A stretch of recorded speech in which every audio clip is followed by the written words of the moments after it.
Hello বিয়স, আসসালামু আলাইকুম। আজকে আমি পান চাষ করে কিভাবে আপনাদের মাঝে তুলে ধরব। আপনারা দেখতে পাচ্ছেন নিচ থেকে উপর পর্যন্ত পান ধরেছে।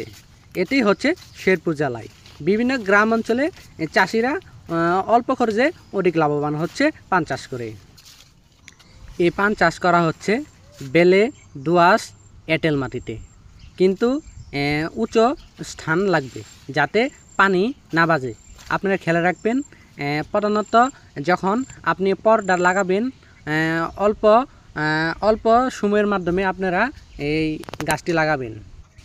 কৃষকেরা সবুজ ধরনের সার প্রয়োগ করে অল্প খরচে অধিক লাভবান, যেমন গোবর, টিএসপি, খোল, বিভিন্ন ধরনের রাসায়নিক সার।